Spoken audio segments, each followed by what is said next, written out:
Nada, buenas tardes a todos. Mi nombre es Ignacio Martín. Soy gestor senior responsable de fondos mixtos en Santa Lucía Asset Management, una gestora perteneciente a, pues a un grupo asegurador, Compañía de Seguros Santa Lucía.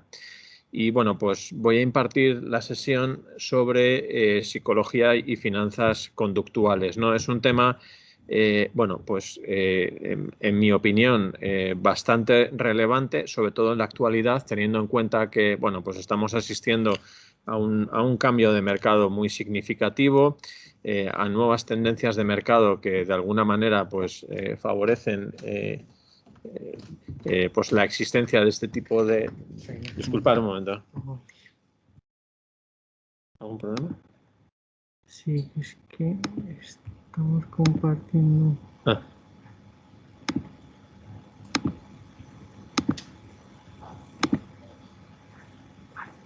¿Ahora? Sí. Vale, la puedo poner en modo presentación, ¿no? Sí. Vale, disculpad. Bueno, como decía, digamos que existen, para analizar una tendencia de mercado, existen diferentes maneras de abordarlo. Una de ellas es el análisis fundamental, otra de ellas es el análisis técnico y la parte un poco más de sentimiento de mercado o, indicadores de sentimiento de cómo se encuentra el mercado, yo creo que cada vez es más habitual. De hecho, pues gran parte de los premios Nobel de los últimos años se caracterizan precisamente por sus tesis y por sus trabajos en este sentido, ¿no? Simplemente en la primera parte de la presentación pues vamos a ver un poco más las definiciones de los principales sesgos de mercado, sesgos conductuales. Y la segunda parte, será un poquito más práctica. Tengo pensado proyectar dos casos prácticos, uno concreto sobre una compañía cotizada en bolsa y otro que yo creo que será interesante que lo analicemos y que también me deis vuestra opinión, porque se trata un poco de analizar si la situación de mercado en la que nos encontramos en estos momentos es una situación parecida a una burbuja financiera, ¿no? Sabéis que ahora mismo hay un debate muy intenso en torno a esta posibilidad, ¿no? Dado que el mercado ha subido mucho y pues vamos a ver los distintos aspectos para analizarlo. Simplemente por resumir, el concepto de finanzas conductuales es un concepto que combina los aspectos psicológicos con aspectos sociológicos, con la economía y las finanzas, ¿no? Los sesgos y la forma en la que nos comportamos es algo que se aplica a todos los aspectos de la vida, pero con especial intensidad si lo combinamos con lo que es economía y finanzas, ¿no? En este sentido, lo que trata es de analizar cuáles son aquellos aspectos que son de carácter emocional, que afectan el comportamiento de los inversores, que afectan a las alteraciones de la conducta de los inversores y, sobre todo, cuál es su impacto sobre las opiniones y sobre las decisiones de inversión que podemos llevar a cabo en el día a día, ¿no? En la práctica, estos sesgos conductuales, en mi opinión, tienen una correlación mucho más alta con los aspectos de análisis técnico que con los aspectos fundamentales. Pensad que el análisis fundamental es obviamente muy importante, es una pieza clave en el análisis, especialmente en el análisis de renta variable, pero lógicamente tiene una proyección de muy largo plazo, ¿no? En el corto plazo, pues lógicamente se combinan aspectos que pueden estar, pues de alguna manera motivados por determinadas variables, ¿no? Estas variables, como ya digo, están, cuando son de tipo emocional, pues lo que entiendo es que están mucho más correlacionadas con las situaciones de análisis técnico y que de alguna manera pues llevan a que los mercados en algún momento pues puedan estar más sobrecomprados o más sobrevendidos, ¿no? Cuando hablamos de sesgos y de atajos mentales, es un tema muy importante porque es la base de lo que vamos a hablar hoy, ¿no? Llegamos a la conclusión de que, pues son dos definiciones que yo creo que son muy distintas, ¿no? Por un lado están los sesgos, que son ni más ni menos que errores de tipo sistemático, y cuando hablamos de errores sistemáticos es que no son aleatorios y que son de pensamiento, ¿vale? Y por tanto afectan las opiniones. Los atajos mentales son errores que vienen más derivados por la falta de una información completa, ¿no? Es decir, por un lado podemos tener falta de información sobre algo y por otro lado tener una información sobre algo pero que sea lo suficientemente incompleta como para que nos lleve a tomar una decisión en base a esa escasa información que manejamos, ¿no? Y eso es lo que de alguna manera delimitaría la diferencia entre lo que sería un sesgo de lo que sería un atajo mental, ¿no? Si observáis lo que veis en la pantalla, al final, ¿qué viene a continuación, ¿no? Cara, cruz, cruz, cruz, cruz, ¿no? Pues lo siguiente, evidentemente, si tuviéramos que tomar una decisión de una manera muy rápida y en muy poco tiempo, pues probablemente llegaríamos a esta conclusión, ¿no? El 80% de las respuestas probablemente serían a decir, pues la probabilidad de que salga cara es más alto y a lo mejor un 20% o algo más residual diría, pues realmente lo que puede salir es cruz, ¿no? Esto no es así. En realidad la probabilidad es la misma. Tener en cuenta que la probabilidad de que salga cara o cruz es un 50%, ¿no? Como veis, es un ejemplo de cómo de alguna manera partiendo de una información predeterminada, pues puede llegar a la conclusión o a tomar un atajo mental o estar motivado por algún sesgo que nos lleve a tomar una decisión que en algún momento puede llegar a ser errónea, ¿no? Muy importante, los sesgos conductuales pueden ser de dos tipos, emocionales y cognitivos. Este libro que veis en pantalla se llama El cerebro del inversor, escrito por Pedro Bermejo. Es uno de los primeros libros que yo leí al respecto de todo el tema de finanzas conductuales. Es un libro muy completo, es un libro que empieza, bueno, que empieza de cero y que va evolucionando muy bien, ¿no? Y la conclusión, que es lo que veis ahí, la conclusión, pues, aunque lo he tratado de resumir de una manera amplia, ¿no? Es que en la realidad más del 70% de las decisiones de inversión que se llevan a cabo en el día a día se llevan siguiendo comportamientos que son intuitivos, ¿no? Que no responden en absoluto a lo que es la lógica, ni se explican mediante las teorías clásicas económicas, ni por las matemáticas, ni por la estadística, ¿no? Quizá lo más importante es qué diferencia hay entre un sesgo emocional y un sesgo cognitivo. Al final, los sesgos emocionales son fallos voluntarios, ¿vale?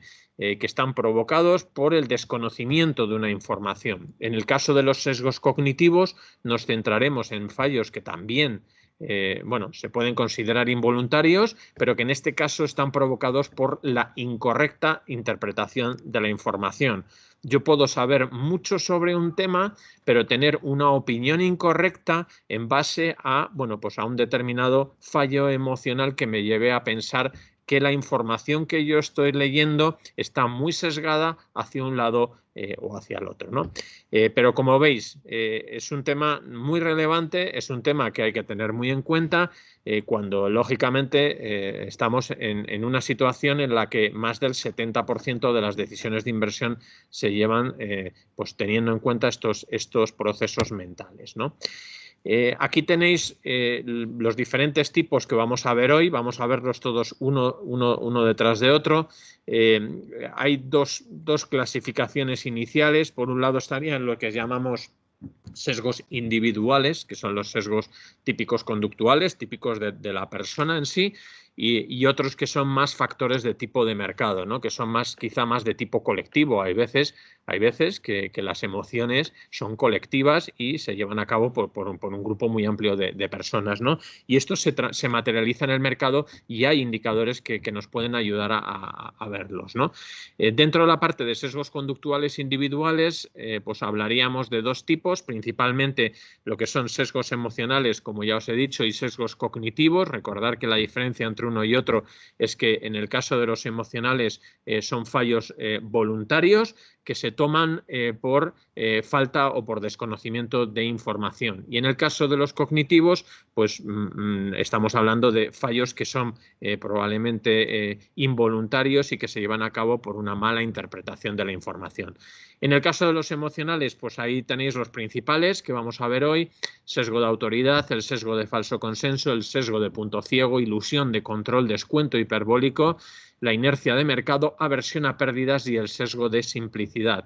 Quizá yo me quedaría con dos de los que son, o considero más importantes, que veremos luego y que hablaremos un poco más en detalle, que serían el sesgo de aversión a pérdidas y el sesgo de descuento hiperbólico, ¿no? Muy típicos en los mercados, ¿no? y en las decisiones que se toman en el día a día.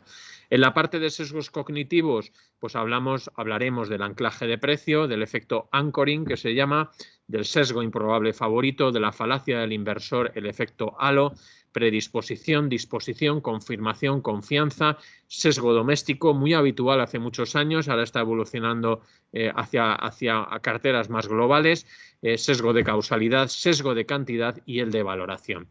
Pero primero, antes de ver la parte de sesgos individuales, me gustaría centrar un poco la parte en lo que son factores de mercado, sesgos más de tipo colectivo y que son, bueno, pues indicadores que bajo el punto de vista de la experiencia de todos estos años en el mercado, pues uno puede tener en cuenta a la hora de considerar sus decisiones de compra o de venta, ¿no? Y hablamos de ese listado que veis ahí a la derecha, ¿no? y de los que hablaremos ahora mismo, ¿no? Como ya os he dicho, factores psicológicos de mercado, un indicador muy típico es el que veis en pantalla, es un indicador que se llama el Citi Short Term Macro Risk Index, ahí tenéis el código Bloomberg por si alguien lo quiere o tiene la posibilidad de consultarlo.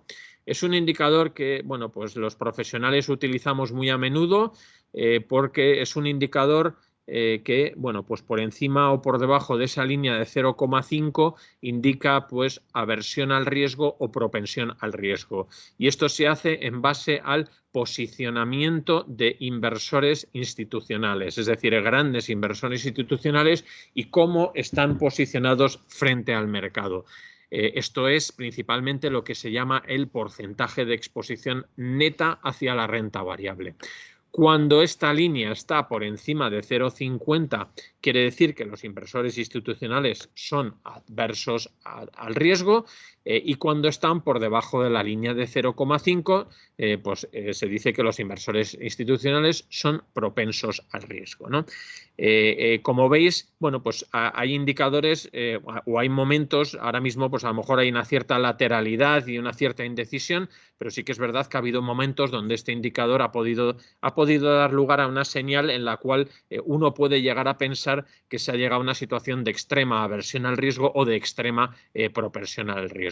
Aquí simplemente lo que digo es que la práctica solamente es útil en caso de que la lectura sea muy distinta a la tendencia del mercado. ¿Por qué? Porque si el mercado está muy alcista y existe un alto grado de aversión al riesgo, entonces esto puede llevar a que los inversores institucionales aprovechan cualquier tipo de corrección que se produzca para aumentar o tomar posiciones, ¿no? Y esto es algo que hay que tenerlo muy en cuenta. Si el mercado es muy alcista y los inversores institucionales son muy propensos al riesgo, entonces a lo mejor hay que tener cuidado porque a lo mejor viene una corrección, ¿no? Entonces yo creo que eso es un poco la lectura que tenemos que hacer de este indicador que yo considero muy interesante, ¿vale? Cuando se produce una divergencia muy grande entre lo que dice el indicador y la situación en la que se encuentra el mercado. El segundo que vamos a ver es la volatilidad. La volatilidad es un indicador muy típico, es muy habitual, probablemente a muchos de vosotros no os cuente nada que no sepáis, ¿no? Es la volatilidad, principalmente se utiliza la del índice Standard & Poor's 500, denominado VIX. Ahí tenéis un gráfico donde se muestra la línea azul, lo que es el Standard & Poor's 500, la evolución del índice con respecto a la evolución en la línea negra de la volatilidad del índice. Como veis, existe una correlación inversa entre ambos. Cuando el índice Standard & Poor's cae y cae con fuerza, se produce un repunte de la volatilidad significativo y viceversa. Cuando el índice sube, entonces la volatilidad cae, ¿no? Yo aquí os haría dos consideraciones. Una, es muy poco fiable el indicador hasta el momento que sí lo es. Es decir, solamente es fiable cuando se producen casos muy extremos, ¿no? Y casos muy extremos son por encima de 50. Veis en el gráfico cómo en el año 2009 este indicador se fue a niveles prácticamente de 80. Las correcciones que vinieron posteriormente, 2010-2011, ni siquiera llegaron a niveles de 50. Las dos más significativas fueron la gran crisis financiera del 2009 y la crisis del COVID de marzo de 2020. Como veis, en ambos casos el indicador se fue por encima de 50 y curiosamente se dieron la vuelta en el mismo nivel, niveles de 80, ¿no? Ya sabéis que aquí cada crisis es distinta a la anterior. Es muy difícil que una crisis se parezca a una que hayamos visto en el pasado, pero por lo menos tenemos, bueno, pues una referencia para tener en cuenta. Cuando la volatilidad se vaya por encima de 50, pues mira, ya tenemos una posible señal de compra, ¿no? Hay que aguantar porque evidentemente hay momentos en los cuales se te puede ir de 50 a 80 y eso supone una caída de mercado significativa. Pero ya veis cómo esto corrige rápidamente y vuelve otra vez la volatilidad a bajar. En el momento en el que nos encontramos ahora, ya hablaremos un poco más detenidamente de la situación, todavía la volatilidad en niveles de 17, 18, pues no ha llegado a esos niveles de 12, 13 en los que se mueve habitualmente, como veis, de una manera bastante consistente. Lo cual querría decir que a corto plazo, pues probablemente el mercado, el índice Standard & Poor's 500, a pesar de lo que ha subido, todavía podría tener cierto recorrido al alza, ¿vale? El tercero, también muy interesante, el CBOE de Chicago Board of Trade, el Equity Put Call Ratio, es un indicador, ahí tenéis el código de Bloomberg, que mide la relación entre el volumen de compras de puts y el volumen de calls compradas, ¿no? Como veis, es un buen indicador de lo que puede ser el nivel de complacencia de mercado. De alguna manera, cuando el mercado está muy complaciente, pues es un mercado que prácticamente solo compra calls y por tanto, pues obviamente solamente piensa que el mercado puede llegar a subir, ¿no? Si en algún momento el nivel de compra de puts empieza a ser significativo, pues eso quiere decir que los inversores en algún momento pueden estar pensando en comprar cierta protección ante la posibilidad de que se produzcan determinadas caídas. Yo aquí en la práctica lo que diría es que bueno, el indicador principal de compra sería lógicamente si se produjera un volumen alto de compra de puts y venta en el caso de que se produjera un volumen alto de calls, ¿vale? El cuarto es un indicador que es de acceso público. Ahí tenéis la página web, es la página web básicamente de la CNN. Se llama el Fear and Greed Index. Lo bueno que tiene el Fear and Greed Index es que es un indicador que combina 7 indicadores a su vez, desde pues el momentum de precios en bolsa hasta la fortaleza, lo que llaman el breadth, o sea, el número de acciones que suben frente a las que bajan, el propio put and call options, la demanda de bonos en la parte de bonos por debajo de investment grade, de bonos high yield, la volatilidad del mercado y algunos activos de demanda que se llaman safe haven o que se suelen considerar como activos de tipo refugio, ¿no? Entonces, lo bueno que tiene este indicador es, uno, que es de acceso público, todos lo podemos ver a través de la página web de CNN, y dos, que combina 7 indicadores, ¿no? Ahora mismo, pues veis cómo realmente existe una línea roja que muestra extremo pánico frente a una línea verde que muestra un extremo euforia u optimismo, ¿no? De alguna manera, lo bueno que tiene también este indicador es que te muestra cuál es la referencia, no solamente la actual, sino que te dice cuál es la referencia hace un mes, hace una semana y hace un año, con lo cual uno puede hacer unas comparativas bastante factibles. Aquí lo que yo os digo es que en la práctica, para mí y la experiencia de usar este indicador es que solamente es bueno cuando indica o un extremo pesimismo o un extremo optimismo, ¿no? Al final, luego veremos que ahora mismo se encuentra en una situación un poco media y por tanto no indicando nada relativamente importante. Una evolución de este indicador es un indicador que también es muy habitual, es una encuesta que realiza Bank of America, se llama Bull Bear Indicator. Aquí en este caso, si buceáis a través de internet probablemente se pueda conseguir. Sí que es verdad que en principio los datos son de acceso un poco más restringido a los clientes del banco, pero bueno, es verdad que lo cierto es que es una evolución de este Fear and Greed. Aquí lo bueno que tiene es que es una de las mayores encuestas que se realizan entre inversores institucionales a nivel mundial. Como veis, hay diferentes componentes, desde el posicionamiento de los hedge funds hasta los técnicos de situación técnica del mercado de crédito, la situación del mercado de equity, de renta variable, los flujos que hay tanto a fondos o hacia equity como a bonos, y luego lo que llamamos el LEO positioning, que sería como las posiciones largas, ¿no? Este es el último dato que tenemos. Como veis, estamos very bullish o muy bullish, ¿no? Es decir, salvo en los flujos en bonos, que es algo que están en una situación un poco neutral, todo lo que tiene que ver o huele a activos de riesgo, pues está o bullish o muy bullish, y en percentiles pues cercanos al 70, al 80%. Fijaos bien, muy llamativa el posicionamiento largo de los clientes institucionales en la parte long only al 100%, ¿eh? Es decir, que todo el mundo está, bueno, pues en la actualidad muy invertido en renta variable, y lo cual, pues luego ya lo veremos un poco más detenidamente en el caso práctico, en mi opinión, hace que el mercado sea pues tremendamente vulnerable a una posible corrección, ¿no? Otro indicador también muy habitual, os sonará, es también de acceso público. Ahí tenéis la guía de la página web. Se llama el Investor Sentiment, tanto en la parte de bulls como en la parte de bears, ¿no? En la parte de alcistas frente a la parte de bajistas. Es un indicador de sentimiento de inversores. Realmente aquí lo que digo es que en la práctica la ventaja que tiene frente al resto de indicadores es la periodicidad. En este caso lo podemos incluso consultar de manera semanal, ¿no? Con lo cual, de alguna manera nos da una imagen muy fiable de cuál es la situación del mercado en el corto plazo, ¿no?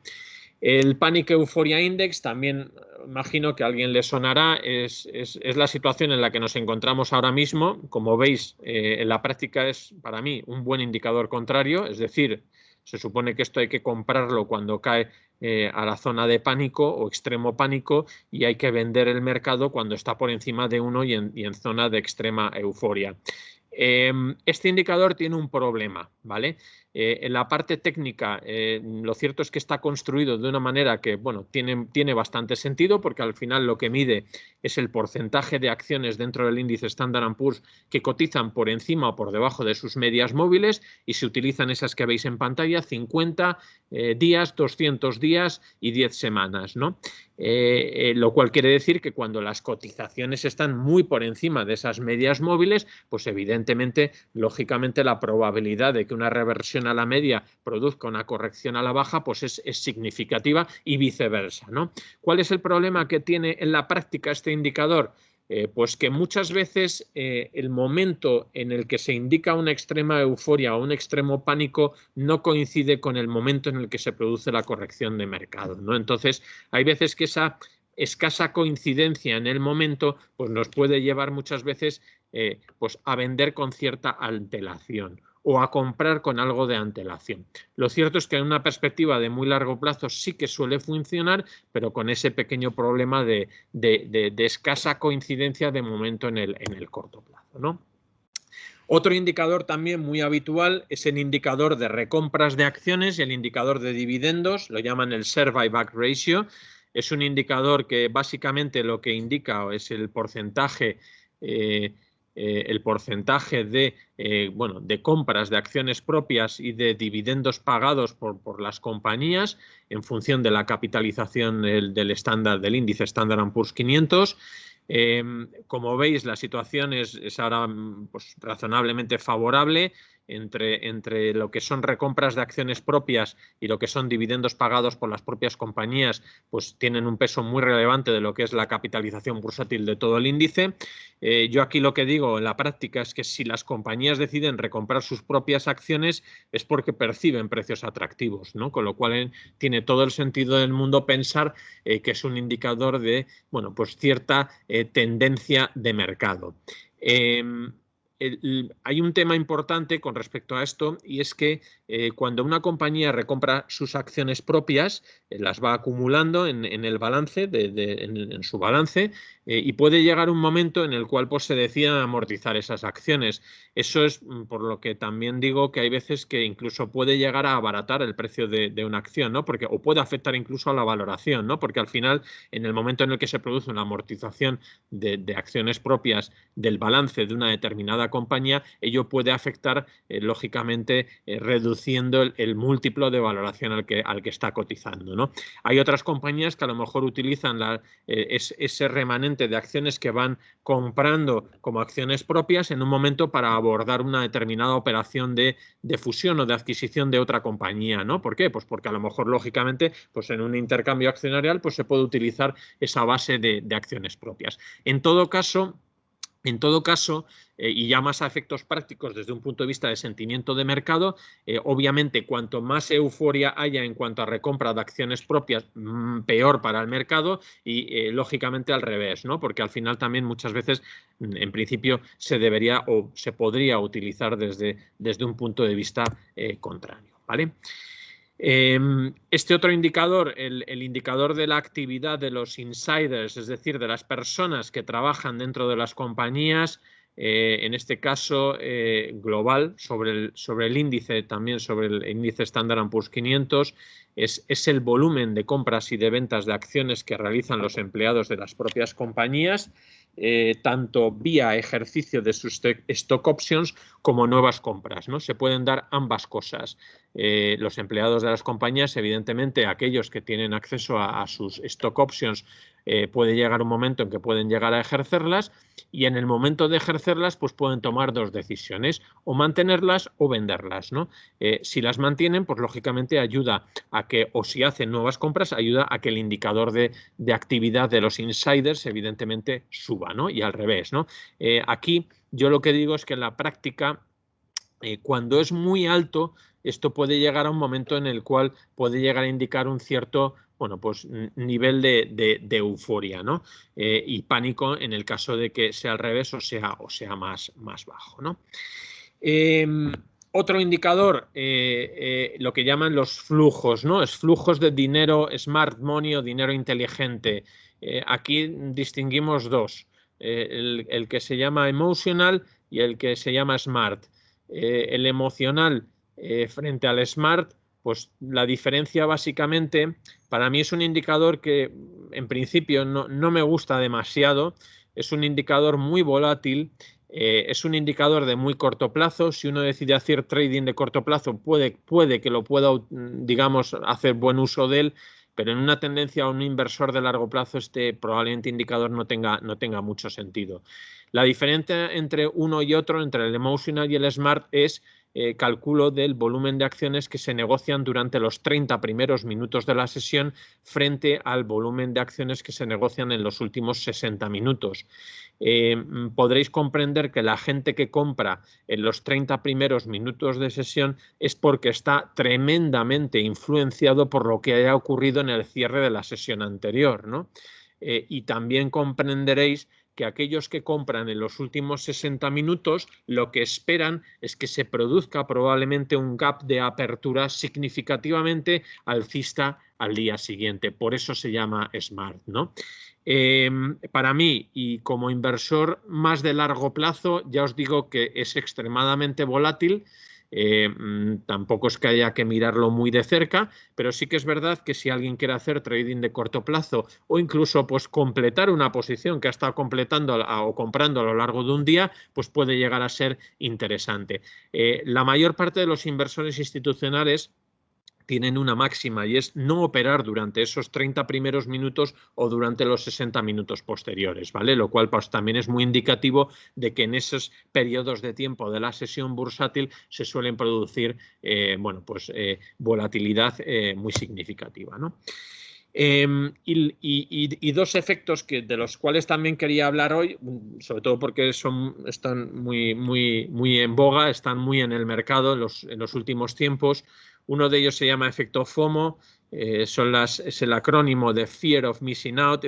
Bueno, es un efecto que viene derivado, yo creo que es algo que se hizo muy popular por el tema de las redes sociales, por el tema del WhatsApp sobre todo y porque había mucha gente que no podía llegar o pensaba que se perdía algo si estaba desconectado de sus redes sociales, ¿no? Y en términos financieros pues hemos adoptado este efecto para indicar pues lo que veis en pantalla, ¿no? De manera un poco cómica, que es básicamente ir persiguiendo el mercado.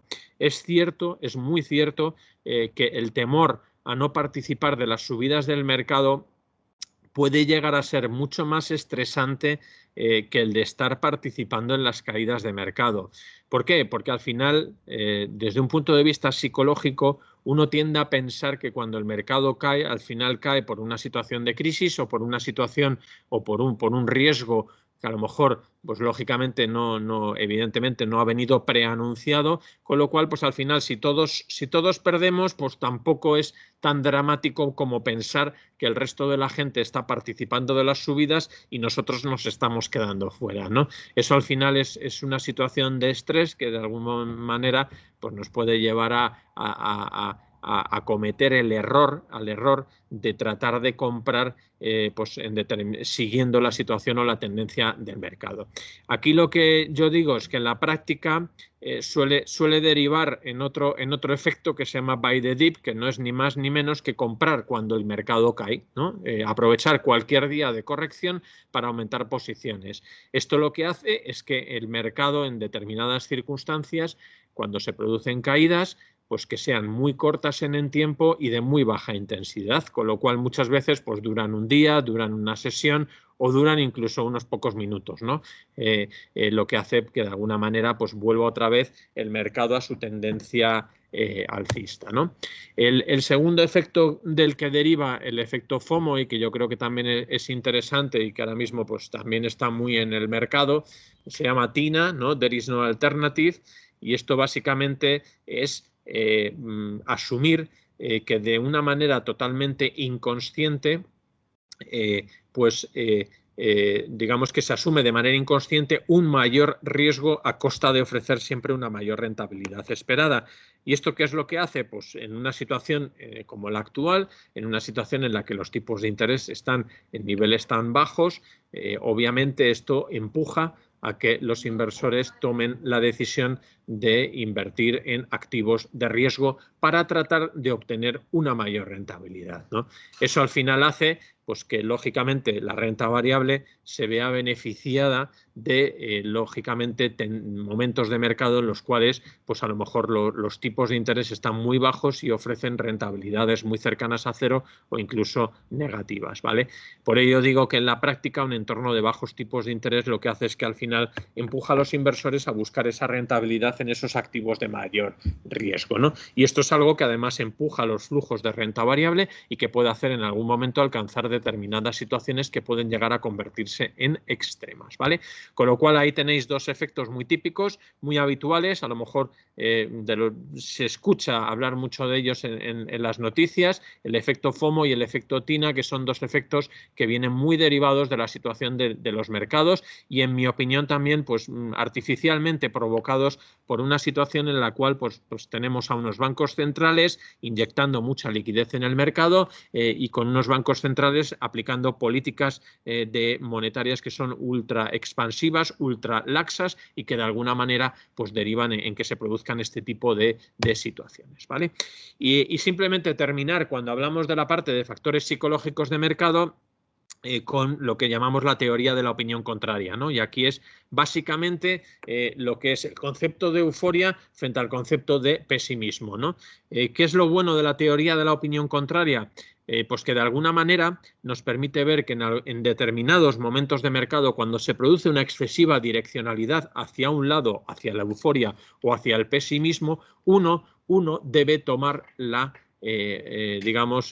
o debe tomar la decisión de tratar de posicionarse en contra de esa tendencia, ¿no? Es decir, en momentos de euforia vender y en momentos de pánico comprar. Esto es muy fácil de decir y muy difícil de llevar a cabo en el momento que se produce. ¿Por qué? Porque al final, y ya me refiero más a la situación de pánico, es muy difícil comprar en una situación de pánico, porque al final el pánico obviamente se produce por una situación que probablemente desconocemos y donde el nivel de incertidumbre es tremendamente alto, ¿no? Ahí simplemente haceros referencia a la famosa frase de John Templeton, perdón, de Sir John Templeton, que yo creo que muchos de vosotros habéis escuchado en muchas ocasiones, y que uno debe grabarse mucho en la cabeza, ¿no? Que es: los mercados alcistas nacen del pesimismo, crecen en el escepticismo, culminan en el optimismo y mueren en la euforia. Lo difícil es saber en qué momento nos encontramos, porque entre el pesimismo y la euforia, como veis, hay determinadas fases que son difíciles de controlar y difíciles de coordinar con la situación de extrema euforia o de pesimismo, ¿no? Pasando ya a la segunda parte, que es la parte más relacionada con los sesgos individuales o con los sesgos que llamamos más de tipo conductual, sí que hacer una referencia a lo que sería el ciclo típico emocional en relación a la situación de los mercados de renta variable y a lo largo de tiempo, ¿no? Cómo podemos pasar desde una situación de optimismo a una situación de euforia, pasando por distintas fases, cómo desde la situación de euforia podemos pasar a la parte más de capitulación o depresión de mercado y al revés, ¿no? Al final los ciclos emocionales siguen exactamente la misma tendencia que puede seguir un ciclo de mercado, un ciclo económico, y al final pues es importante también tener en cuenta, tener un poco la mente fría, ¿no? Y pensar que la euforia normalmente suele coincidir con picos de ciclo económico y el pánico suele coincidir con el punto más bajo.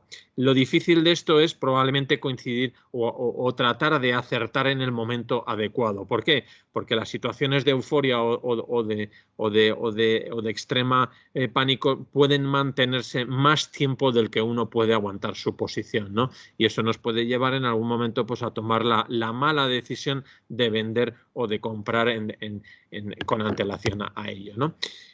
Si mezclamos el ciclo emocional con el ciclo de mercados y con el ciclo económico, como veis, el ciclo emocional es el más retrasado de todos. El primero es el de mercados, que normalmente lo que llamamos el bull market, el mercado alcista, nace siempre de una capitulación extrema de mercado. Es curioso, pero se produce así. Y al revés, ¿no? El bear market o el mercado bajista normalmente suele comenzar pues en la fase más optimista, ¿no? Lo difícil de esto es tratar de combinar los tres, ¿no? Porque al final el ciclo de mercados se supone que va con antelación al ciclo económico, de ahí que pues, se puedan dar situaciones en las cuales se produzcan datos económicos muy malos y ello lleve a que la situación del mercado sea alcista y al revés, ¿no? Que en situaciones en las cuales los datos económicos son muy positivos, pues se esté descontando de alguna manera que el ciclo de mercados vaya con antelación a la baja y que ello pueda afectar al ciclo emocional, ¿no? También interesante ver la diferencia entre la mentalidad, entre la forma de pensar que tiene un inversor institucional y la forma de pensar que tiene un inversor minorista, ¿no? Y esto pues responde a esa, bueno, a esa famosa frase que siempre se acuña de decir, pues cuando mi vecino que no tiene absolutamente ningún tipo de conocimiento de mercado financiero me pregunte qué es lo que hay que comprar en el mercado, pues probablemente uno tiene que ir a su sitio y vender, ¿no? Eso es una realidad.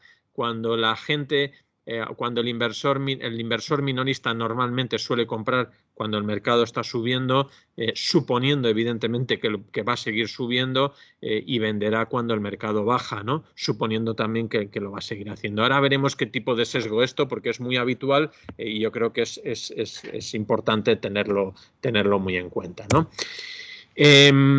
Los clásicos economistas que se dedican al análisis de este tipo de sesgos conductuales, os voy a hacer referencia a varios nombres, ¿vale? Y os voy a explicar muy por encima sus políticas o sus estudios, pero sí que es verdad que, bueno, pues ahí veréis en pantalla pues las referencias principalmente a sus libros o a las teorías que han desarrollado. Como ya os he dicho al principio de la sesión, es importante tener en cuenta que los últimos premios Nobel de Economía han sido galardonados precisamente por sus teorías relacionadas con las emociones, con lo cual yo creo que es un tema que merece la pena dedicarle tiempo al estudio. El primero que conoceréis se llama Richard Thaler, Premio Nobel de Economía, creo recordar que fue en el año 2015, no estoy muy seguro, pero básicamente definió una teoría, un modelo que se llamaba Mirrors. Es un modelo que, bueno, básicamente define una especie de entorno basado en la libertad de elección. El usuario, el inversor en este caso, pues tiene libertad para elegir si compra o si vende, evidentemente. Este entorno Richard Thaler lo denomina paternalismo libertario, ¿vale? Pero quizá lo más importante es que permite que los inversores tomen sus decisiones en base a recomendaciones, ¿no? Esas recomendaciones se llaman nudges, por eso el libro se llama Nudge, ¿no? Y de alguna manera es principalmente llevada por impulsos, ¿no? Estos impulsos están obviamente muy condicionadas por lo que sería el contexto social, ¿no? Pensar que nuestro vecino está comprando acciones y se está beneficiando, pues nos puede llevar a tomar la decisión de comprar sin ni siquiera haber analizado la situación en la que se encuentra en un mercado y, por tanto, llevado por una situación condicionada tremendamente por el contexto social en el que nos movemos, ¿no? ¿Cuál es la conclusión más importante del modelo Mirrors de Thaler? Pues básicamente el efecto reversión a la media. El efecto reversión a la media no es ni más ni menos que pensar que no hay tendencia a que dure 100 años. Es decir, es posible que un determinado estilo de gestión o que un determinado sector o que un determinado país revierta su tendencia frente a las demás, y esto normalmente suele ocurrir. El problema es que hay muchas veces que esta tendencia es muy continuada y nos es muy complicado saber el punto de inflexión de la misma, ¿no? Hay una frase muy famosa de Thaler que dice que es fácil o que lo peligroso es que al final la mayor parte de los sesgos conductuales o de los sesgos de los inversores normalmente se cometen aún sabiendo o aún pensando que nosotros mismos somos capaces de reconocerlos en los demás, ¿no? Los vemos en los demás, pero no los vemos en nosotros mismos, ¿no? Yo creo que esto es muy importante. La reversión a la media es un efecto muy habitual que se suele dar en el mercado. De hecho, creo que estamos en una de las mayores reversiones a la media que han ocurrido en los últimos tiempos, y me refiero a esa dicotomía que hay ahora mismo entre lo que es la parte más value del mercado y la parte más growth, o sectores que se han visto muy beneficiados en estos años de tendencias muy alcistas, frente a la parte value que ha seguido incluso una tendencia totalmente contraria al índice o más bajista, ¿no? Y esto es importante que sepáis que no tiene por qué ocurrir en términos absolutos. Esto estamos hablando siempre en términos relativos frente a un índice de referencia. O sea, el hecho de que pensemos que growth lo vaya a producirse una tendencia entre value y growth no quiere decir que growth vaya a caer y que value vaya a subir. Puede ser que ambos suban, pero lo normal es que uno lo haga en mayor intensidad frente a su índice de referencia. Con lo cual siempre tenemos que tenerlo en cuenta en concepto o en términos más relativos o frente a un índice de referencia, ¿vale? El segundo autor del que os quería hablar es Daniel Kahneman. Este sí que tiene un ensayo que es el que veis, el libro que veis ahí, Pensar rápido, pensar despacio, también premio Nobel de Economía. Es un ensayo que tiene, bueno, aplicaciones en todos los aspectos de la vida, pero que desde mi punto de vista con muchas aplicaciones prácticas al mundo de las inversiones, ¿no? ¿Y qué dijo Kahneman? Pues básicamente desarrolló dos modelos, un modelo emocional y un modelo racional, ¿no? El modelo emocional es lo que veis ahí, los 5 puntos que veis en pantalla. Es pensar rápido, es un sistema que está activado por defecto en nuestro cerebro, aplica normalmente patrones de conducta que son repetitivos, es inconsciente y rápido, y en la práctica es pura intuición. Yo creo que el mercado va a subir, yo creo que el mercado va a caer. Eso, si no tiene un análisis detrás que lo sustente, lógicamente es un sesgo emocional, ¿no? Es pensar muy rápido, es decir, oye, ha habido un caso de COVID en China que se ha trasladado a Europa. Automáticamente el pensamiento más rápido es el mercado va a caer, ¿no? El segundo modelo es un modelo más analítico, es un modelo más racional, es pensar más despacio, es aplicar normas, es aplicar reglas, es aplicar un método científico de análisis. Lógicamente es mucho más lento, es mucho más sistemático, y yo lo que digo es que la práctica es análisis y reflexión, ¿no? Como veis, son dos modelos totalmente opuestos el uno del otro. Luego veremos que lo más inteligente es aplicar una combinación de ambas, y que es realmente no solamente lo más inteligente, sino probablemente lo más difícil de llevar a cabo, ¿no? En el caso del modelo emocional, ese del que hemos dicho, pensar rápido, pues simplemente unas guías de dónde se suele dar más habitualmente. Es muy habitual o más habitual en inversores particulares. Aquí lo que yo suelo decir es que siempre un exceso de confianza nos suele llevar a tomar decisiones mucho más arriesgadas, ¿vale? Y a no valorar los posibles riesgos. Y ahí sí que os digo que esa decisión muchas veces es 2 contra 1, o sea, muy, muy significativa, y que en el momento de la toma de decisiones pues se cumplen 3 aspectos. 1, la experiencia previa no es una garantía de éxito. Por muchos años que llevamos en el mercado, si yo aplico un modelo emocional en mis decisiones, el tener o el haber tenido una experiencia previa no garantiza absolutamente nada. Que la probabilidad de error es muy alta. Tener en cuenta que hay muchas veces situaciones de ruido alrededor del mercado que pueden hacer que podemos tomar una decisión y que ese ruido, lógicamente, hace que la probabilidad de que nos equivoquemos sea muy alta. Y por último, que al estar basadas en la intuición, básicamente dependen de la suerte, ¿no? ¿Y qué es la suerte? Ahí os he puesto una definición de cómo tener suerte, una definición de un economista también muy famoso, Richard Wiseman, es curioso el apellido, ¿no? Cómo tener suerte define 4 tipos de suerte y cómo encontrarla, ¿no? La suerte no es algo que sea siempre 100% aleatorio.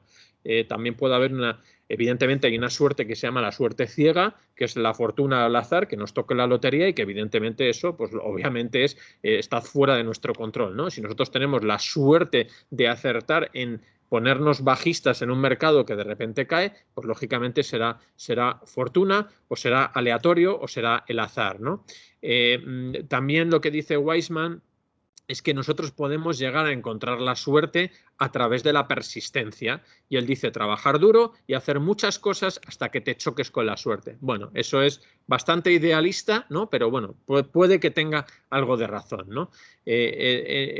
¿Qué tercer tipo de suerte? Pues siendo bueno en localizar dónde está esa suerte y reconocimiento o tratando de reconocer, digamos, oportunidades que a lo mejor otros no pueden llevar a ver. Pero para eso hay que aplicar modelos analíticos, ¿vale? Para tratar de buscar esas oportunidades que a lo mejor otros no ven. Pues oye, en esa, por ejemplo, en esa ansiedad que existe ahora mismo en el mercado por tratar de buscar cuál es la última tecnología disponible, pues hay mucha gente que trata de buscar, pues ahora qué es, pues ahora ya no son los semiconductores, ahora es el software o ahora son las redes sociales o ahora vamos a... Entonces, esa ansiedad puede llevar a tratar de buscar, bueno, pues determinadas oportunidades donde otros no lo ven, ¿no? Y el cuarto tipo de suerte que básicamente es ser el mejor en lo que haces y mostrándolo para que las oportunidades te encuentren a ti, ¿no? Eso también está muy, muy relacionado con la persistencia, con el trabajo duro y por tanto por tratar de buscar esas situaciones de suerte, ¿no? En la parte del modelo racional, que es un modelo en el cual pues, se caracteriza básicamente por pensar despacio, ahí sí que es totalmente contrario, igual que el modelo emocional es más habitual en inversores minoristas o menos cualificados, aquí pues es más habitual en los inversores más cualificados o profesionales porque lógicamente se dedican a ello, ¿no? Es obviamente mucho más pesimista que el emocional normalmente suele ser mucho más optimista. Aquí sí que os digo que la experiencia previa puede ser un fuerte obstáculo. El hecho de que lleves 20 años en el mercado y hayas pasado por 3 grandes crisis como son la crisis.com, la gran crisis financiera y la crisis del COVID, te puede llevar a pensar que puede existir siempre una crisis mucho más profunda, incluso igual a las anteriores, lo cual al final es, como digo yo, ir siempre con el freno de mano echado, ¿no? Al final es muy racional porque siempre piensas que en algún momento el mercado se va a caer un 40% por razones que a lo mejor uno no llega a controlar en su totalidad, ¿no? El inversor particular es un inversor mucho más optimista, es un inversor que a lo mejor es más joven, que no ha vivido determinadas crisis que le condicionan en su toma de decisiones y que por tanto de alguna manera pues le puede llevar a tomar decisiones totalmente distintas. También, y esto lo veremos cuando veamos el caso práctico, os digo que el modelo optimista es mucho más rentable que el modelo pesimista y el modelo racional, ¿vale? En la toma de decisiones en un modelo racional, pues diríamos que se cumplen 3 aspectos. 1, se tiende a maximizar la rentabilidad desde el punto de vista del riesgo, eso se llama umbral de dolor. La probabilidad de error es mucho más baja, aquí lógicamente el proceso más sistemático y si uno estudia y analiza una cosa, lógicamente la probabilidad de que se equivoque es mucho más baja. Y por último, al ser decisiones que están basadas en la reflexión, al final la decisión que yo tomo finalmente es una decisión que es la suma de las distintas decisiones parciales que se pueden ir tomando a lo largo del proceso. Y, por tanto, ahí obviamente la decisión final no estará sujeta al azar, ¿no? El ejemplo típico de un modelo racional es eso que veis en pantalla. ¿Qué línea es más larga de los dos? Pues al final llegamos a la conclusión de que ópticamente parece que la de abajo es más larga que la de arriba, pero realmente no lo es, ¿no? Entonces, bueno, eso es un poco el ejemplo típico de un modelo de tipo racional, ¿no? Y el tercer autor del que os quería hablar, también muy interesante, Herbert Simon, a muchos de vosotros lo conoceréis, os sonará. Lo que hizo fue, bueno, pues desarrollar el modelo de Kahneman, el modelo racional de Kahneman, diciendo que, bueno, pues en la toma de decisiones existen una serie de limitaciones. No solamente se es emocional o se es racional, sino que nuestras decisiones están condicionadas por tres cosas. Uno, porque no todos los inversores tienen una capacidad cognitiva elevada, seamos realistas, es muy difícil que podamos llegar a analizar todos y cada uno de los distintos aspectos que afectan al mercado, con lo cual hay una limitación de tiempo, hay una limitación de capacidad y al final pues el cerebro tiene una capacidad, ¿no? Entonces esa limitación lógicamente nos puede llevar en un momento a tomar una decisión que no es 100% racional, ¿no? En segundo lugar, por la cantidad de tiempo disponible, ¿vale? Porque el tiempo es limitado y porque al final no nos lleva a analizar todos los aspectos que a lo mejor uno debería pensar como satisfactorios en una decisión racional, ¿no? En la práctica se simplifican las decisiones, lógicamente estas limitaciones nos llevan a tomar decisiones que desde mi punto de vista son parcialmente racionales, ¿vale? Ahí tenéis el libro de referencia de Herbert Simon, se llama Administrative Behavior, también bueno, con lo cual ya tenéis ahí tres referencias, la referencia de Thaler, la referencia de Kahneman y la referencia de Simon para que lo tengáis en cuenta. Y la conclusión que llevamos o a dónde queremos llegar, pues a que de alguna manera cuando mezclamos el modelo emocional con el racional, pues lo que queremos es llegar a una situación en la que uno pues pueda tomar una decisión desde un punto de vista razonable, ¿no?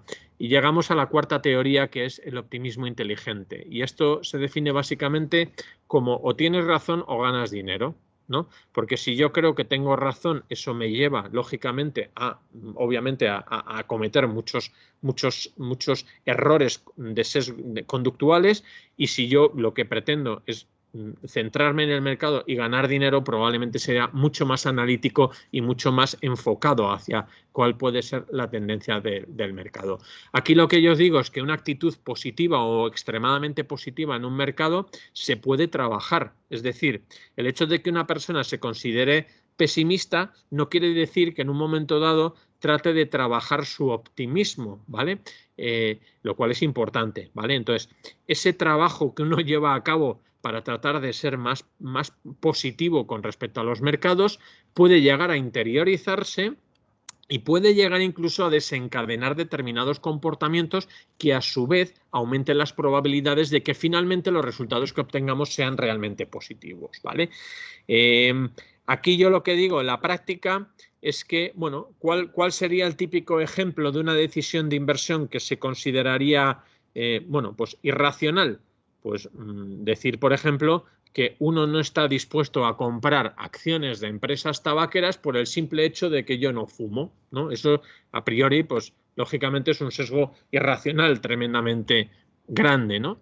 Si lo decimos de esa manera, si lo decimos desde el punto de vista o lo justificamos diciendo que las expectativas de rentabilidad de las acciones tabaqueras en un mercado dominado por tendencias de inversión socialmente responsable y donde es una tendencia, un sector o un negocio donde yo pienso que las tendencias de crecimiento pueden ser negativas en los próximos años en base a que la gente cada vez es más sana y más saludable, pues evidentemente le estoy dando una justificación racional a una decisión que he tomado, ¿no? Lo que sería irracional sería pensar que por poner otro ejemplo, que las líneas aéreas de bajo coste no son negocios viables porque yo siempre viajo en primera clase, ¿no? Es absurdo, ¿no? Entonces, eso es lo que de alguna manera nos lleva a ese cuadrante, ¿no?, de decisión versus resultado. Cuando la decisión es buena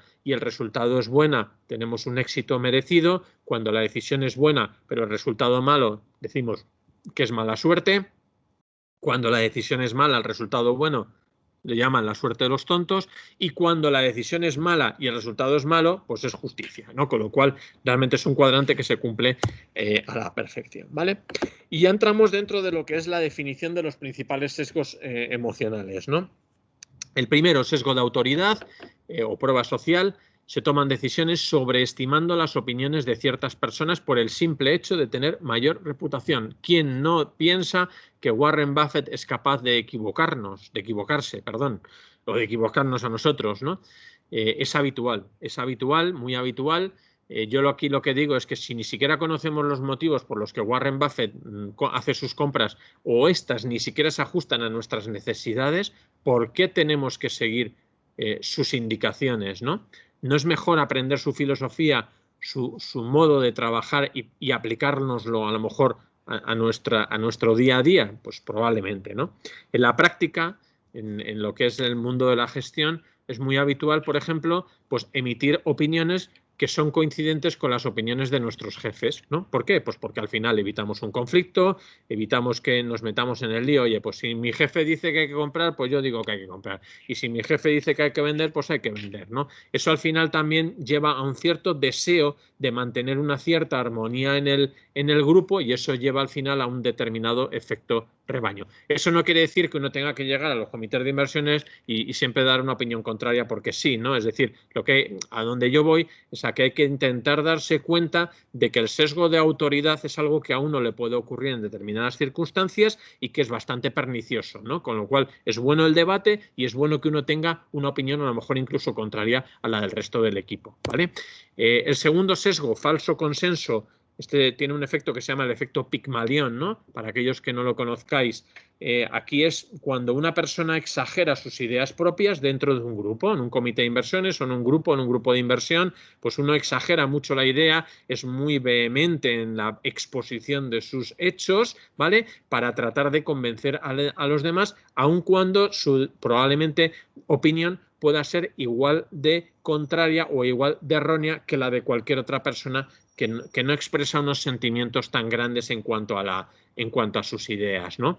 En la práctica, una vez que las opiniones son expuestas, lo normal es que se conviertan en predicciones, y esas predicciones pueden ser en sí mismas, lógicamente, la causa de que se conviertan en la realidad.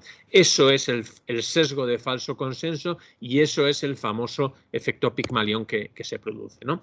El tercero, sesgo de punto ciego, súper interesante, ¿no? Es una tendencia, pues la tendencia que yo puedo tener a no reconocer mis sesgos propios. Como ya os he dicho, veo los sesgos que hay en los demás, pero no reconozco los que yo puedo tener, ¿no? Y siempre considero que mi decisión es mucho más racional que la del resto de personas del equipo, ¿no? Para mí esto es un efecto muy peligroso, porque al final, si lo combinamos con otro sesgo, que ya os lo digo, se llama ilusión de la introspección, normalmente esto me lleva incluso a la decisión de maquillar mis respuestas de cara a justificar mis decisiones, ¿no? Normalmente en la práctica este efecto, este sesgo de punto ciego se produce por fuertes diferencias entre cómo nos evaluamos a nosotros mismos y cómo evaluamos a los demás. Es decir, siempre parece que hay una tendencia a exigir más en los demás de lo que nosotros mismos nos podemos llegar a exigir a nosotros mismos, ¿vale? Sesgo de ilusión del control. Esto, bueno, gráficamente lo definió Markovich, el padre de la gestión de las carteras. Básicamente es tomar decisiones en base a la creencia de tener una fuerte convicción acerca de fenómenos que son totalmente aleatorios, ¿vale? Entonces, ¿qué es lo que ocurre? Pues que aquí al final lo que nosotros pensamos que sabemos es mucho más grande de lo que realmente sabemos y de lo que realmente nosotros podemos llegar a pensar sobre lo que sabemos, ¿no? Esto se ve ahí como muy gráficamente en ese triángulo que vemos dibujado en la pantalla y que en la práctica realmente nos lleva a muchas veces Por ejemplo, infravalorar los efectos de la diversificación. A lo mejor tendemos a carteras muy concentradas, en muy pocas ideas, pensando que tenemos un gran control sobre esas ideas, y eso puede llevar a que una de las ideas sea errónea y nos haga tener un comportamiento, a lo mejor frente a nuestro índice, muy malo, ¿no? Entonces, realmente el problema de este sesgo es que cuando tratamos de controlar todo lo que tenemos en cartera, tendemos a carteras que a lo mejor son muy concentradas. Aquí, bueno, pues el mercado es siempre soberano y es muy difícil que en una cartera extremadamente concentrada todas las ideas que hayamos seleccionado sean 100% buenas, ¿no? Siempre habrá alguna que a lo mejor nos pueda fallar, ¿vale? Descuento hiperbólico, ya os lo he dicho al principio, es uno de los más importantes, de los más habituales, se llama el discount factor, que básicamente es lo que veis ahí, ¿no? La propensión a elegir rentabilidades que son pequeñas e instantáneas frente a rentabilidades que pueden ser más altas pero alejadas en el tiempo. Imaginaos que compramos acciones de una compañía y en muy poco tiempo sube un 10%, ¿no? Aunque nosotros pensamos que eso puede llegar a subir un 20, un 30 o un 40, en la primera corrección de mercado automáticamente las vendemos rápidamente para tratar de atajar, bueno, pues esas plusvalías que hemos obtenido de manera muy instantánea, ¿no? Aquí siempre se pone el ejemplo, ¿no?, típico ese de ¿qué quieres? ¿100.000 euros ahora o 1 millón dentro de 10 años? ¿no? Ya sabéis que esto es el ejemplo básico, ¿no?, de lo que sería un descuento hiperbólico. En la práctica este sesgo emocional es un sesgo que se relaciona con la tendencia siempre a vender lo que me ha subido en la cartera y a mantener lo que ha perdido. ¿Por cómo voy a vender aquello en lo que tengo minusvalías? Y bueno, vamos a aprovechar la subida que ha tenido algo para vender, ¿no? Esto es un error muy habitual, ¿vale?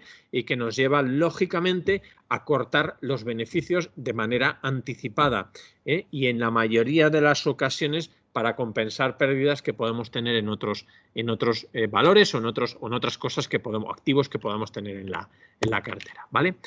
El sesgo de inercia de mercado, procrastinación. Procrastinar básicamente es tratar de dilatar la acción de algo que tenemos que hacer, ¿no?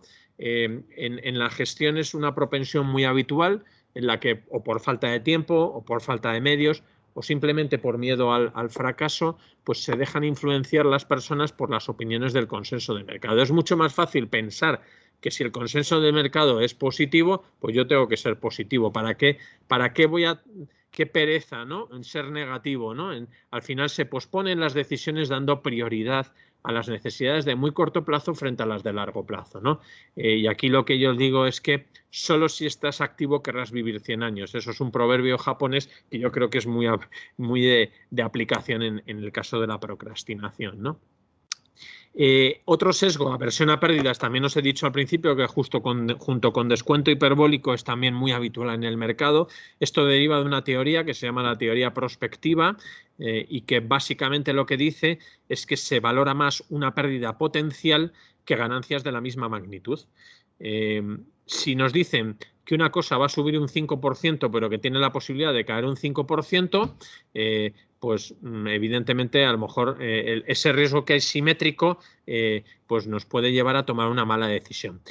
Normalmente en la práctica, esto es un modelo de la teoría que desarrolló Kahneman con otro economista que se llama Tversky, lo que venían a decir es que la respuesta siempre ante pérdidas es mucho más contundente, es mucho más enérgica que frente a subidas de mercado. Y esto nos hace al final muchas veces vender en el mínimo, vender o cerca del mínimo, con lo cual muchas veces esa presión que existe de corto plazo nos lleva a cortar esas pérdidas, a tratar de atajar, de aplicar un stop de pérdidas y que de alguna manera cuando rebota el mercado nos lleva lógicamente a perdernos la subida. Ello deriva en una situación de estrés en la que yo vuelvo a tener que comprar y al final es un sesgo que viene bueno, pues a definir todo lo que sería el típico ciclo emocional de un inversor, ¿no? El sesgo de simplicidad es un sesgo que desarrollaron dos economistas, Alter y Oppenheimer. Básicamente estos hicieron un estudio en el que, bueno, es curioso, muy curioso, pero descubrieron que existía una tendencia muy grande a valorar positivamente lo que es familiar y sobre todo la simplicidad en la información que recibimos. Y esto se lo llevaron a un tema tan simple y tan básico como un estudio, que yo creo que lo podéis mirar y es fácilmente visitable, en el cual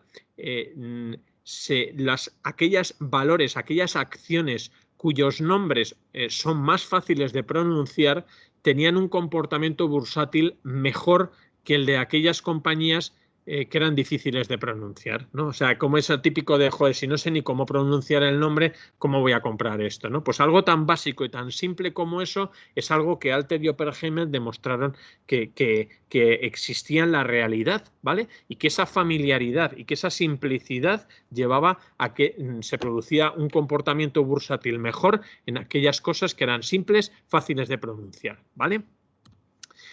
Sesgos cognitivos, segunda parte, y ya pasamos a la parte práctica. Efecto anchoring, sesgo de anclaje de precio. Ahí tenéis en pantalla un gráfico de la acción de una compañía americana que se llama Virgin Galactic. Es una compañía que se dedica a, de momento no, pero es una perspectiva de futuro, que en el futuro se dedicará a desarrollar viajes comerciales a la Luna, ¿vale? Bueno, pues como veis, esto en 31 de diciembre estaba a $22 y a mediados de febrero, un mes y medio después, estaba a 60, ¿no? Esa subida del 300% o de lo que sea, pues lógicamente es muy distinta a la situación en la que se encuentra ahora mismo, que ha perdido prácticamente todo en abril, ¿no? Yo aquí, bueno, pues lógicamente lo que digo es que se toman decisiones que están muy condicionadas por el precio de compra. Si yo he comprado a 55, ¿cómo me voy a equivocar? Hasta que no recupere los 55 no pienso vender. Lo que no podemos dejar pasar inadvertido es que lógicamente podemos habernos equivocado en el precio de la compra. Es decir, es muy factible haber comprado a 55 y tener que vender a 40 si luego esto se ha ido a 22, ¿vale? Entonces, muchas veces nos lleva a mantener una inversión en cartera con pérdidas por el temor a perder el precio de compra, porque estamos totalmente obsesionados con el precio al que hemos comprado, ¿no? Esto también nos lleva a una cosa que se llama la falacia del coste hundido, ¿vale? Y que en la práctica muchas veces incluso nos lleva a promediar precios. Pensamos que cuando más cae una cosa, más tenemos que seguir comprando. Compramos a 55, compramos a 50 y compramos a 40. Resulta que nos vemos con 3 posiciones compradas, con un exceso de concentración en nuestra cartera grande y con la acción a 22, ¿no? Entonces, ese promedio de precios a la baja que a nosotros psicológicamente nos lleva a pensar que estamos comprando más barato, no asume la posibilidad de que la situación de esta compañía haya cambiado o que simplemente el precio al que inicialmente habíamos comprado era demasiado alto, ¿vale? Sesgo improbable favorito.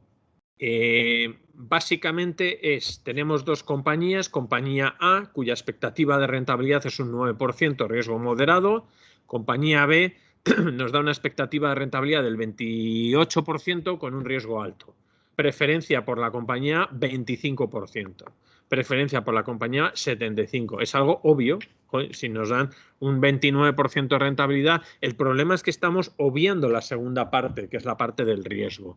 Entonces, el sesgo de improbable favorito básicamente se da en personas que toman decisiones que asumen un mayor riesgo por ser esta la opción que ofrece las mayores ganancias potenciales, básicamente. Y esto nos lleva muchas veces a otros efectos, otros sesgos conductuales mucho más perniciosos, ¿vale?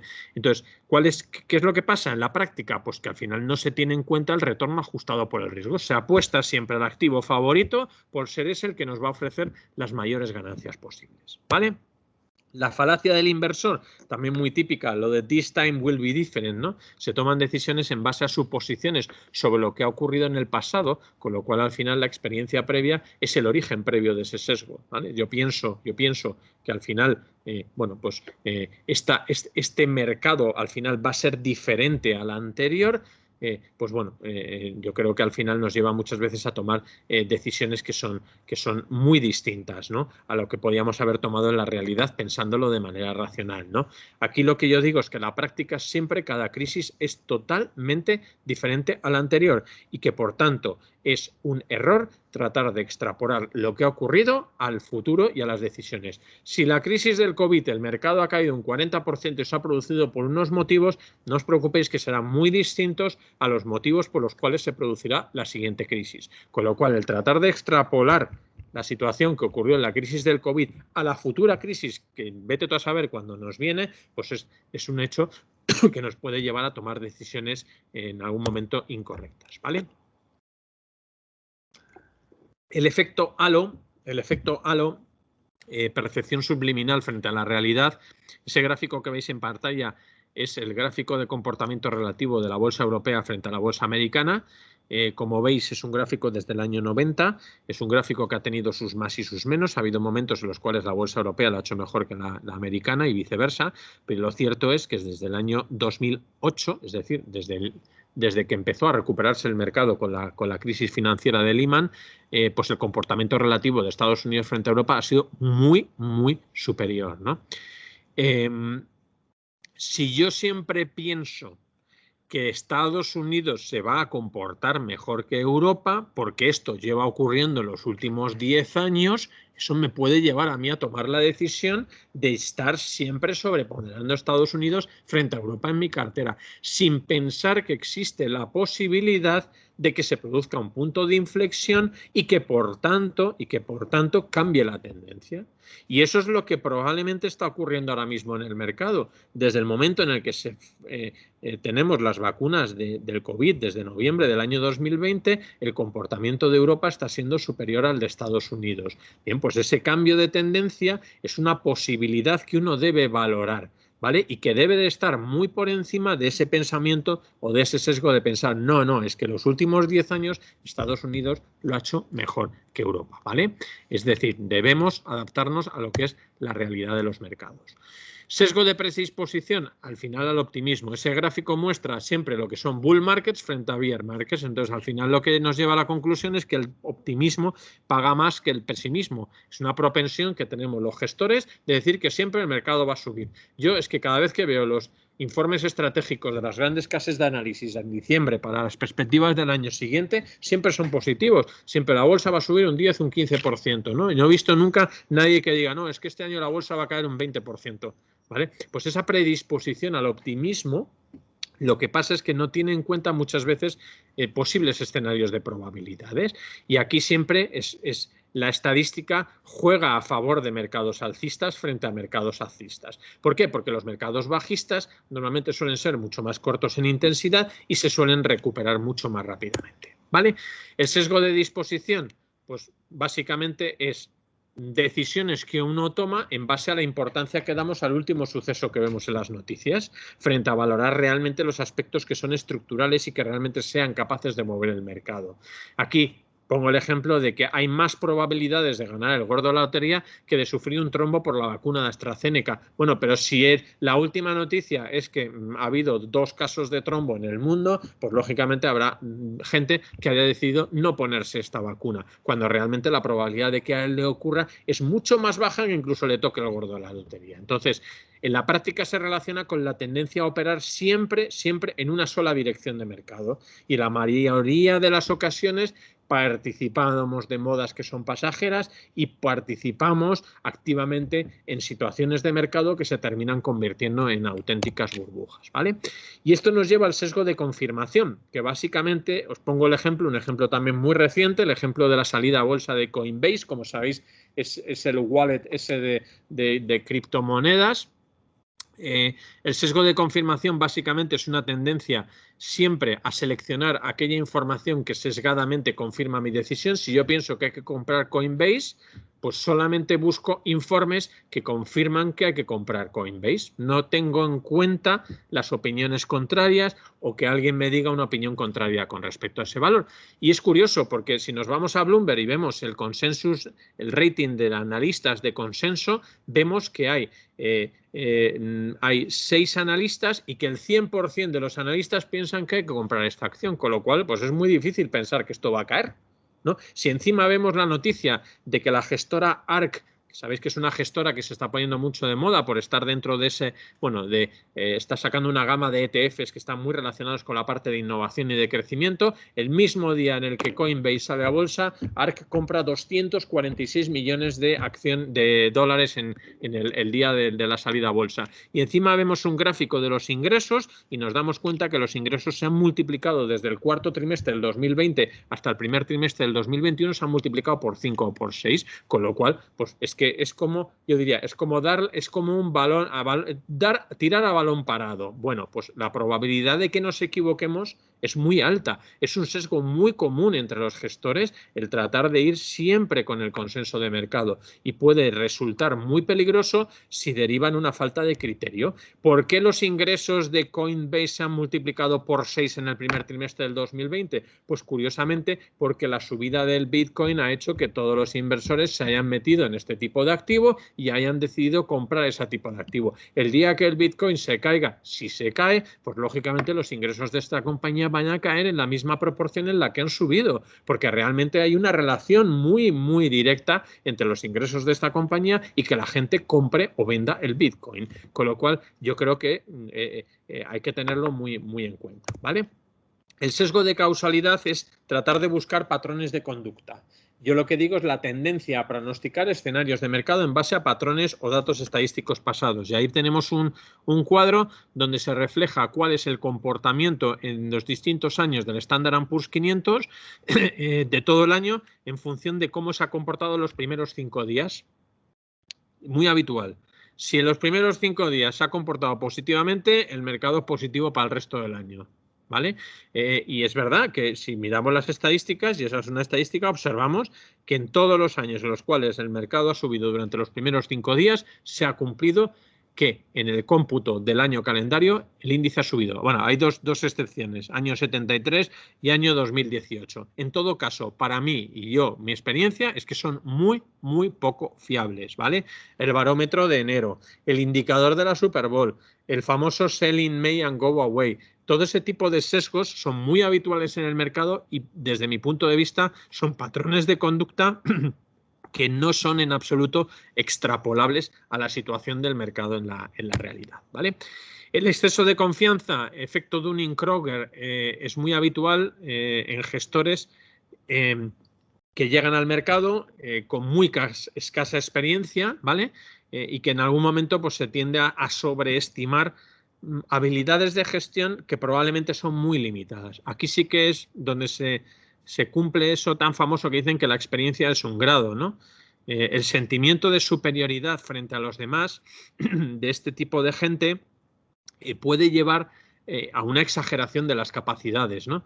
Y yo aquí lo que digo es que la experiencia, cuantas más crisis hayas pasado y cuantos más años de mercado tengas encima, lógicamente eso aumentará tu nivel de competencia real, ¿no? Con lo cual pasarás desde lo que ese efecto Dunning-Kruger llama cima del monte de la ignorancia hacia ese valle de la desesperación para volver otra vez a lo que llaman el camino del saber, ¿vale? Aquí sí que es verdad que se cumple, como ya os he dicho, que la experiencia es un grado y que por tanto pues lógicamente supone una ventaja, ¿no? Sesgo doméstico, el home bias, es esa tendencia que siempre hemos tenido durante toda la vida a invertir en las acciones de nuestro propio país, porque no teníamos carteras globales. El sesgo de nuestras carteras pues está muy vinculado a España, porque conocemos las compañías, porque salimos a la calle y las vemos. Eso es muy habitual, ¿no? Pero no es habitual solamente en España, como veis ahí, es muy habitual en Estados Unidos, es muy habitual en muchos países, ¿no? Es decir, lógicamente, pues al final lo que es familiar y lo que es conocible es lo que uno cree que debe tener en cartera. Aquí en la práctica es, yo creo, muy, muy recomendable que por un mero efecto de diversificación tengamos un sesgo mucho más global y a pesar de que, bueno, pues siempre hay instrumentos por los cuales podemos llegar a invertir en determinados países. Puede que no podamos invertir en acciones de la India porque a lo mejor no las conocemos, pero sí podemos invertir en un buen fondo que invierta en la India o simplemente en un ETF que replique el índice de referencia, ¿vale? Eso nos aportará nuevas fuentes de rentabilidad y nuevas fuentes de diversificación y de riesgo, ¿vale? El sesgo de cantidad, el famoso efecto split y contra split, para aquellos que no lo sepáis, el efecto split es desdoblar las acciones, el efecto split es aumentar aumentar el número de acciones en circulación y por tanto reducir el precio de cotización, y el efecto contra-split el contrario. ¿Qué es lo que ocurre? Que normalmente es una especie de efecto ilusorio, tanto en términos de liquidez como en términos de valoración. Parece que porque el precio de la cotización es más bajo, estamos comprando más barato, y eso no es así, ¿vale?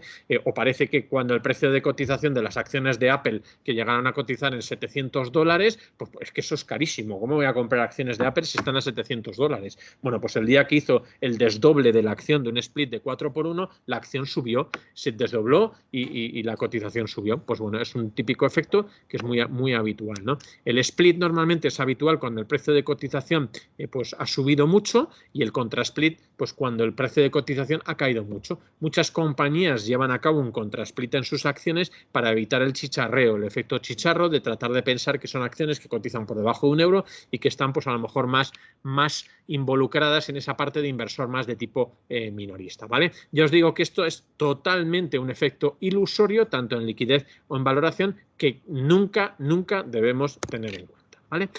Y el sesgo de valoración es muy divertido, pero muy habitual, ¿vale? Y es que cuanto más sube el mercado, nosotros, incluso siendo analistas de mercado, cambiamos el ratio.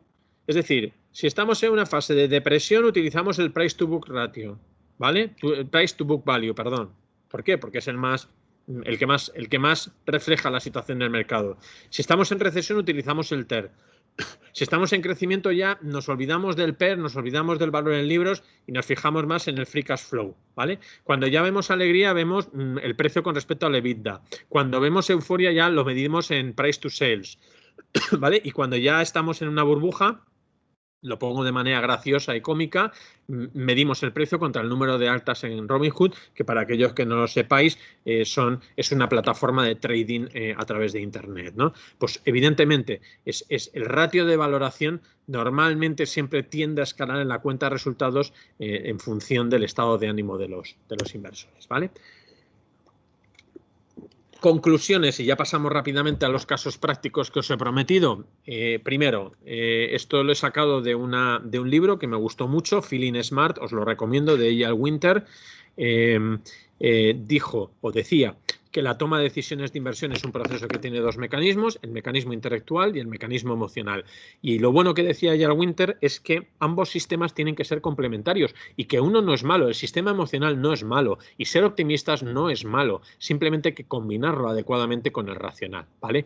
Y ahí os subrayo que en situaciones en las que, y lo dice el libro, y por eso he puesto el texto ahí, en situaciones en las que estamos enfadados con una situación, nuestra habilidad para distinguir la información relevante de irrelevante es mucho mayor. Es decir, no es malo estar enfadado en el momento en el que uno toma una decisión, a pesar de que todo el mundo nos dice, no, tienes que tranquilizarse y antes, una vez que te has tranquilizado, toma la decisión. Pues no. Esta señora lo que dice es que, curiosamente, cuanto más enfadados estamos con una situación o más o mayor ira tenemos, pues a lo mejor somos más capaces de discernir aspectos emocionales de los aspectos racionales, ¿vale? También que lo sepáis que hay una guía publicada por la propia CNMV, la guía de la psicología económica para inversores, creo que está disponible, que nos dice que la incidencia de los distintos sesgos a lo largo del proceso de gestión pues varía en función de la fase en la que nos encontramos. Si estamos en búsqueda de información, se producen una serie de sesgos, si estamos en la selección ya otro tipo de sesgos, y si hacemos seguimiento de producto, pues tenemos otros sesgos. Interesante para saber a qué sesgos tenemos que evitar en cada una de las distintas fases en las que probablemente nos encontremos, ¿vale? Simplemente también, y para aquellos que no lo conozcáis, Pat Dorsey es muy famoso por desarrollar determinadas teorías relacionadas con ventajas competitivas de las compañías. Publicó un libro que se llamaba Las 5 reglas para invertir en acciones con éxito, y bueno, pues ahí os pongo el extracto del libro. No aspires a obtener grandes beneficios pensando que has encontrado la nueva Microsoft, y si digo la Microsoft es la nueva Apple o el siguiente unicornio, ¿vale? Entender la historia del mercado puede ayudarte a evitar trampas comunes. No caigas en la trampa recurrente de asumir que un producto se traduce en una empresa de alta calidad. No temas utilizar el miedo a tu favor. Intentar encontrar el momento óptimo para comprar o vender en el mercado es una estupidez, y la mejor manera de reducir el riesgo y la inversión es poner atención a la valoración. Pat Dorsey también lo que decía era que uno de los ratios que uno debe mirar más detenidamente frente al PER, frente al valor en libros o frente a otros típicos aspectos fundamentales, pues es el flujo neto de caja, que desde su punto de vista era la verdadera medida del rendimiento económico de una empresa. Es decir, ese ratio de conversión de lo que es la parte del EBITDA en un flujo de caja que realmente genere valor para los accionistas. Dos libros de referencia, ya os he hablado de uno de ellos, Feeling Smart de Ian Winter, y el otro de Morgan Housel, también muy bueno, The Psychology of Money, donde también, bueno, pues son dos libros de referencia para que lo tengáis en cuenta. Y si me permitís, pues pasamos a los dos casos prácticos que os quería mostrar, y luego ya si eso, pues damos turno a las preguntas, ¿vale? El primero es un caso práctico de una compañía que ha salido a bolsa hace poco tiempo. Es una compañía que todos conoceréis, Deliveroo. Es una compañía que se dedica a todo lo que es el transporte de productos a nuestras casas, ¿no? Que se ha visto muy beneficiado con todo el tema de la pandemia y con todo lo que ha ocurrido con la crisis del COVID, y que, bueno, pues tomó la decisión de salir a bolsa, y que desde el precio de salida a bolsa pues ha caído un 40%. Un 40% en muy pocos días, ¿vale? Hay que decir que esto salió a bolsa creo que el 30 al 31 de marzo, o sea que prácticamente ha sido a lo largo del mes de abril. Aquí lo que yo digo es, ¿somos capaces de distinguir si esto es una sobrereacción o si es una situación que está dominada por una fuerte emoción? Bueno, pues vamos a analizarla. Lo primero que vemos a priori es que, y nos vamos básicamente al prospectus de la salida a bolsa de la compañía, ¿vale? Resulta que si vemos las noticias posteriores o que justifican el por qué han caído esta acción, un 40% desde su salida a bolsa, leemos que hay un conflicto entre la compañía y la situación laboral de los riders. Y yo digo, perfecto, es algo obvio y lógico, ¿no?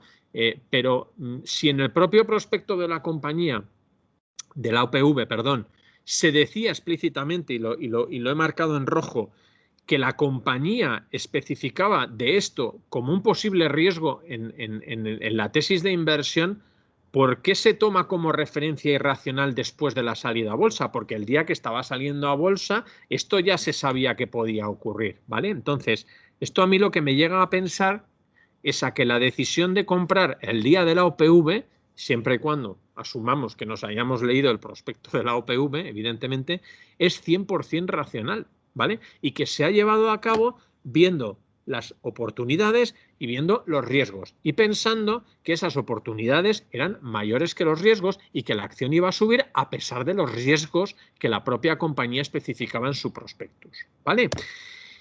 Comprar o vender, factores a favor, factores en contra. Os pongo extractos. Si piensas que el modelo de negocio de Deliveroo tiene una compañía homóloga en Estados Unidos que se llama DoorDash, que subió un 86% el día de la salida a bolsa, pues obviamente si pensamos que ese modelo de negocio es extrapolable a Reino Unido, que es donde opera principalmente Deliveroo, aunque también tiene presencia en España y en otros países, pues oye, perfecto, pensamos que ese modelo de negocio que DoorDash en Estados Unidos se va a extrapolar a Europa, factor positivo. Si pensamos que el food delivery, o sea que el transporte de la comida a nuestra casa es una tendencia estructural que ha venido para quedarse y que no es solamente transitorio o táctico relacionado con lo que puede haber sido, pues a lo mejor, la pandemia o la situación de crisis de COVID, ¿no? O pensamos que el modelo de negocio de Deliveroo tiene nuevas oportunidades, no solamente el transporte de la comida, sino, por ejemplo, están hablando de productos frescos, están hablando de servicios adicionales, por ejemplo, diversificando, no solamente en base de clientes, sino en nuevos productos, lo llaman Editions Plus, Signature, hay determinadas nuevas líneas de negocio que pueden tener cierto futuro. Si estamos de ese lado, entonces pensaríamos que deberíamos de comprar. Si estamos en el lado negativo, que la incertidumbre con los riders va a seguir escalando, pensamos que además Deliveroo opera en un mercado como el Reino Unido, que está ya muy saturado porque se ha metido Uber Eats, porque hay competencia, porque Just Eat, Takeaway, etcétera, hay cada vez más compañías que compiten en este sector, ¿vale? O simplemente porque estamos preocupados por la situación económica de una compañía. Como comprenderéis, es una compañía que no gana un euro de beneficios. Eso no quiere decir que sea mala en bolsa, Eso quiere decir que va a tardar unos años en generar esos beneficios. Si pensamos que todas estas incertidumbres van a hacer que se retrase la entrada en beneficios de esta compañía, pues obviamente no estaremos en disposición de pensar comprar. Aquí básicamente lo que hay es que, digamos, ser frío, ser calculador y pensar. ¿Estamos preparados pensando esto salió a bolsa hace 20 días o 25 días y ha caído un 40%? ¿Somos capaces de tomar la decisión de comprar? Si estamos comprados por mala suerte porque fuimos en la OPV, ¿somos capaces de tomar la decisión de vender y ser contundentes y vender enérgicamente la compañía? Bueno, conclusión a la que llegamos. Saco las dos últimas noticias, ¿vale? Ese sesgo de última noticia disponible, ¿vale? Resulta que la compañía el día 15 de abril publica resultados y sus pedidos se doblan en el primer trimestre. Y sin embargo, la compañía no reacciona positivamente. Y unos días más tarde, el día 22, sale la noticia de que uno de los hedge funds más importantes del mundo toma una posición corta contra la compañía.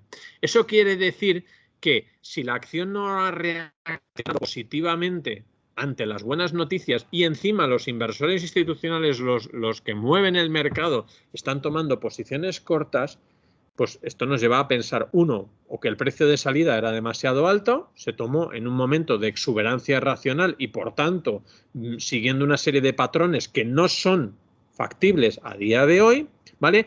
O bien se ha producido un cambio de mercado, es decir, ya no se valoran tanto ese tipo de compañías y ahora el mercado está valorando más otro tipo de compañías que están más relacionadas con la reapertura de las economías, por ejemplo, aeropuertos, aerolíneas, compañías de turismo, hoteles, otro tipo de compañías que a lo mejor se pueden ver más beneficiadas, ¿vale?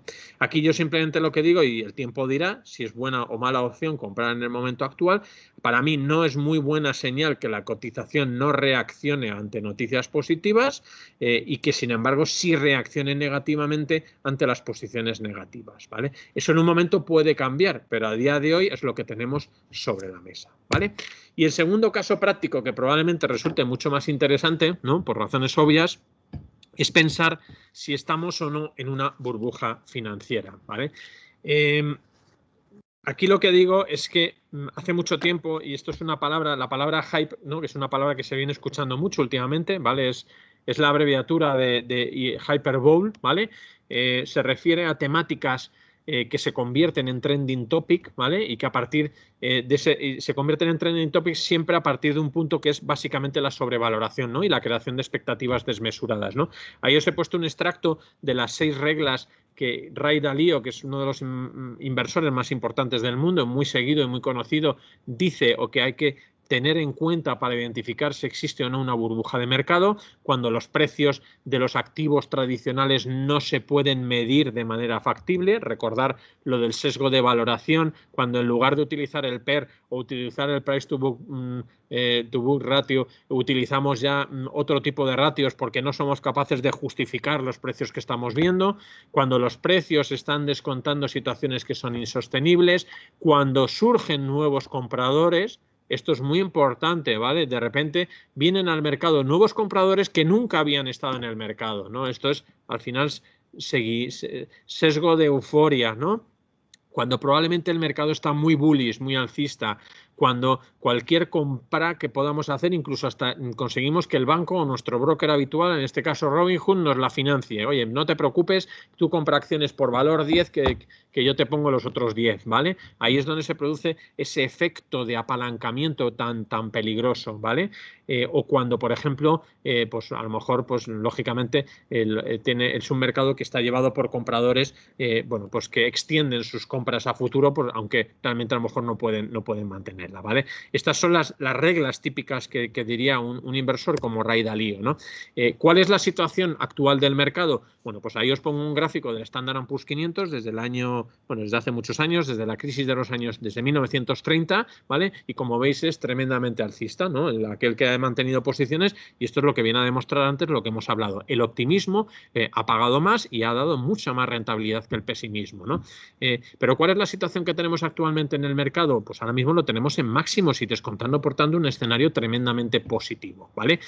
Lo que tenemos que tener en cuenta es que a pesar de que el optimismo en la historia ha sido más rentable que el pesimismo, hay que ver el momento en el que compramos, porque nos podemos llevar una caída del 40 o 50% y podemos tardar muchos años en recuperarla, ¿no? Y ahí he puesto gráficamente, bueno, pues determinadas crisis. Esta fue la más gorda porque fue la crisis del 29, en donde el mercado cayó un 86% y además tardó muchísimos años en recuperar el precio inicial. Fijaos bien que estamos hablando de 40 o 50 años después. Hay otras crisis que han sido más cortas, las posteriores, que han sido caídas en torno al 40 o en torno al 50%. Es decir, salvando la crisis del 29, el resto de crisis que hemos visto en los años, por lo menos, en los que hemos estado vivos, las crisis han sido, bueno, medibles en proporción, entre un 40 y un 50%, ¿no? ¿Qué opina el consenso de analistas y de gestores? Y ahí os lo pongo un poco gráficamente, ¿no? Pues que el mercado está dominado por una cosa que es la Central Bank Put, es decir, la omnipotencia de los bancos centrales. Y esta omnipotencia de los bancos centrales ha llevado a un entorno de tipos de interés muy bajos que hace que se produzca el efecto FOMO, el efecto TINA y todos estos efectos de los que hemos hablado antes, ¿no? ¿Qué es lo que se ha producido en el mercado? Que al final asumimos un mayor riesgo de mercado y esto no paga una rentabilidad suficiente y esto es lo que se llama alto riesgo sin interés, ¿no? Con lo cual, esta situación a la que nos están llevando o la que nos han llevado los bancos centrales es una situación muy difícil de resolver. Y una de las grandes incógnitas a las que nos enfrentamos a futuro es precisamente esa, pensar en cómo los bancos centrales nos van a sacar de esta situación en la que nos han metido, ¿vale? ¿Son, por tanto, los bancos centrales culpables de esta situación? Es un gráfico de las condiciones financieras. Cuanto más bajas, más laxas, cuanto más altas, menos laxas, ¿no? Y veis cómo está, además, en las zonas sombreadas son crisis de mercado. Lógicamente, esto es una teoría que se llama la Magic Money Tree Theory, la podéis consultar, es factible. Lo que viene a decir es que siempre las burbujas financieras se originan a consecuencia de estímulos monetarios que son ilimitados y de condiciones financieras laxas, ¿vale? Y la situación en la que estamos ahora mismo es evidentemente una situación en la que las condiciones financieras son ultra laxas, ¿vale?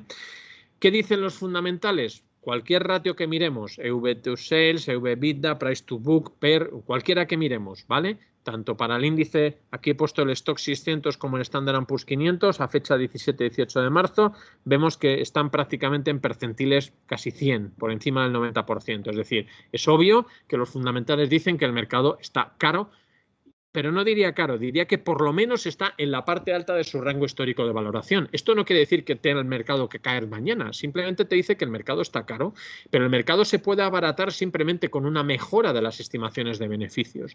Si empiezan a mejorar los beneficios, esos beneficios justificarán los múltiplos que son tan altos, ¿vale? Lo que estoy diciendo es que ahora mismo, en el punto en el que nos encontramos ahora, los percentiles de valoración de las acciones, tanto en Europa como en Estados Unidos, son en la parte alta del rango, lo cual evidentemente hace que el mercado sea vulnerable a cualquier noticia negativa que pueda salir. Pero ¿qué pasa? Que nos encontramos con una solución mágica para esto.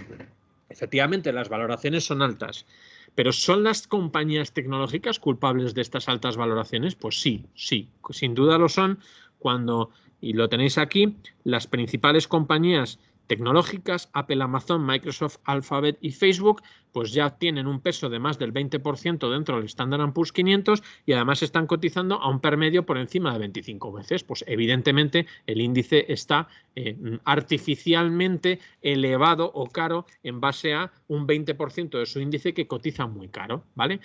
A ver, yo esto lo pongo en perspectiva y es, evidentemente son compañías que cotizan caras, pero es que también son las compañías las únicas que crecen. Fijaos bien que las estimaciones de crecimiento para este año son un 20%. Fijaos bien que las estimaciones para el 2020 fueron un 20%. Es decir, si son compañías que crecen, sus múltiplos estarán justificados. Con lo cual, a lo mejor es que no están tan caros los mercados, a pesar de que estas acciones cotizan con múltiplos algo más elevados, ¿vale? ¿Qué dice el famoso indicador de Warren Buffett? No sé si lo conocéis, pero mide básicamente lo que es el market cap, de lo que es el valor de toda la bolsa, la capitalización bursátil de todo el Standard & Poor's 500 y lo divide por el PIB, ¿no?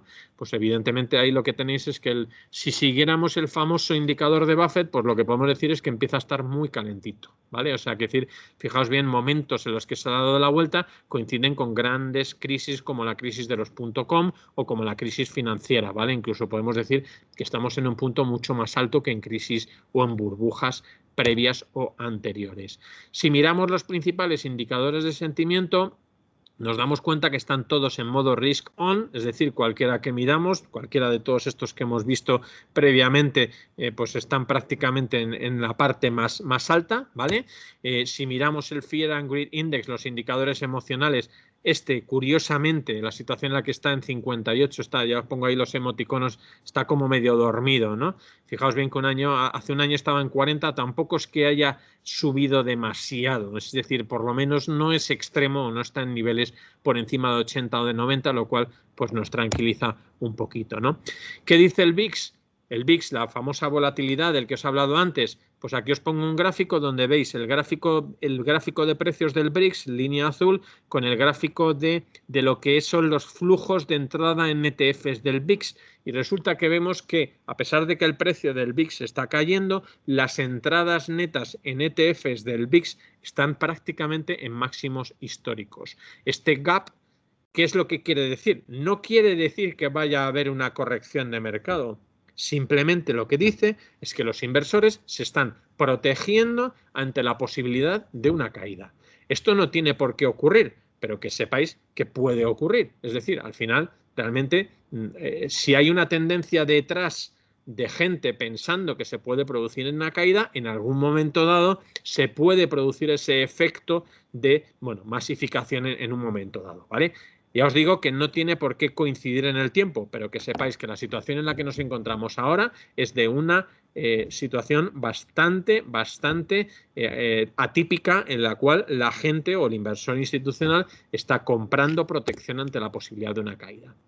Si nos vamos a las famosas SPACs, pues ¿qué nos dicen? Pues que el nivel de especulación está en máximos. Fijaos bien el capital levantado por estas compañías en el año 2020 y fijaos el año 2021. A ver, las SPACs, para aquellos que no lo sepáis, son cheques en blanco que se les da a unos determinados inversores de una compañía que sale a bolsa pensando que en el futuro se va a fusionar con otra y va a generar valor a través de esa fusión. Realmente esto, bueno, pues puede tener ciertos beneficios para compañías que cotizan en bolsa, que de alguna manera se ahorran los gastos de salida, ¿no? Pero realmente es darle cheque en blanco a un grupo de personas para que con nuestro dinero especulen sobre la posibilidad de comprar una compañía en bolsa. Con lo cual, para mí, que las SPACs estén en máximos históricos es un indicador bastante claro de que hay un cierto nivel de especulación. ¿Qué dicen las encuestas? El famoso Bank of America Bull Bear, pues que estamos cercanos al Extreme Bull, que estamos aplicando un efecto FOMO, que hay un efecto TINA en el mercado y que los inversores están comprando en caídas y aumentando el peso en activos de riesgo, ¿vale? ¿Qué están haciendo los inversores institucionales? Pues ahí pongo un gráfico del short index, es decir, de las posiciones cortas tomadas en valores del Standard & Poor's 500 y lo comparo contra el gráfico de precios y vemos que el short interest sobre el Standard & Poor's 500 está prácticamente en mínimos históricos. Es decir, el consenso de inversores institucionales, los que toman decisiones de inversión relevantes, es prácticamente bullish total. De hecho, diría que los bears prácticamente han desaparecido y muy poca gente se atreve a tomar posiciones cortas en el mercado. ¿Y qué están haciendo los minoristas? Pues me saco un gráfico de lo que es los volúmenes de trading a corto plazo y vemos que están empezando a repuntar casi a niveles tan preocupantes como los que hubo en la crisis de las .com. Con lo cual, eso si unes a que las altas en las plataformas de trading como Robinhood están alcanzando máximos históricos, quiere decir que se está cumpliendo una de esas normas que decía Dalío en las medidas de burbuja de nuevos compradores que no habían aparecido en el mercado o simplemente son compradores que existían que están aumentando su apalancamiento o que están, bueno, invirtiendo más en bolsa o haciendo cosas que a lo mejor antes no hacían, ¿vale? ¿Qué dice Google? Nos vamos a Google y vemos en Google Trends cómo las búsquedas o el interés que hay en búsquedas de palabra burbuja desde el punto de vista de la categoría financiera, pues están repuntando, ¿no? Esto quiere decir que la preocupación está aumentando, pero que quizá pues aún a lo mejor no ha alcanzado niveles extremos, ¿no? Esto es desde un punto de vista de mercado sería razonablemente tranquilizador, ¿no? ¿Y qué dicen las estadísticas? Pues sacamos una estadística de precios de Bloomberg donde nos dice que en los últimos 70 años, tras periodos de subidas del 50%, el mercado todavía ha seguido subiendo un 50% más, pero hay que tener en cuenta que esto se produce en periodos de 3 y de 5 años y siempre, fijaos que en one year, o sea, en 12 meses, se ha producido una ligera consolidación previa, es decir, bueno, pues las estadísticas desde un punto de vista de lo que son puras estadísticas, pues nos vendría a decir que de alguna manera el mercado todavía seguiría teniendo cierto potencial. ¿Y qué es lo que suele ocurrir? Pues ahí ponemos correcciones de mercado en determinados momentos de crisis y lo que ha ocurrido 5 años después, ¿no? La media menos 29, es incluso más optimista del gráfico que hemos visto antes, cuando hemos visto que las crisis caían entre un 40 y un 50%, pero fijaos cómo el haber estado o aguantando o comprando durante esa crisis, pues ha tenido un rendimiento muy positivo en los siguientes 5 años, ¿no? Entonces, cuanto más sigan subiendo los mercados, lógicamente más vulnerables serán a una fuerte corrección de mercado. Y yo lo que digo aquí es que probablemente esa caída de mercado será una magnífica oportunidad para comprar. Tema de preocupación.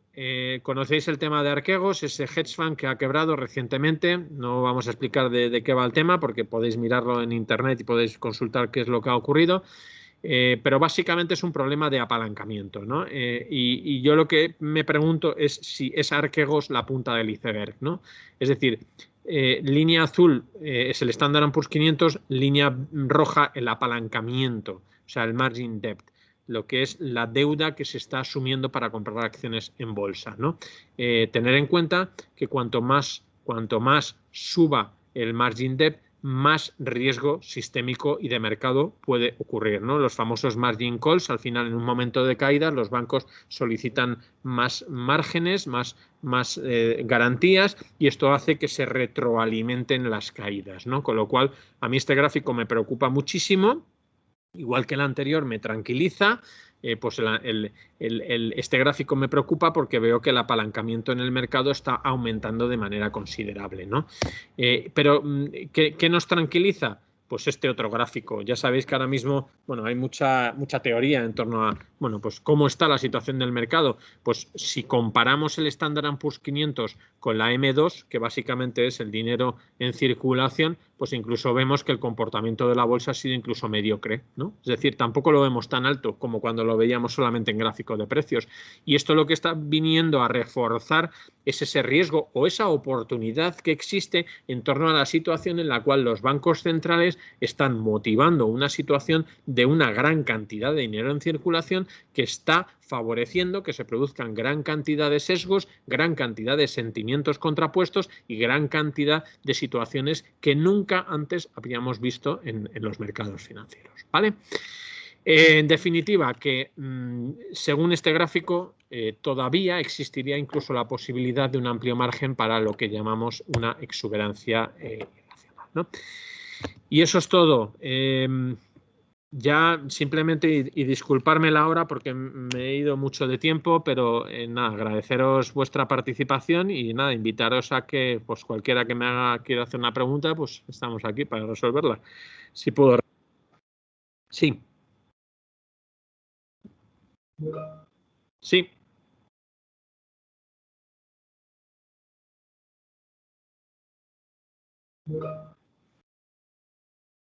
No se oye bien. No sé si hay alguien que...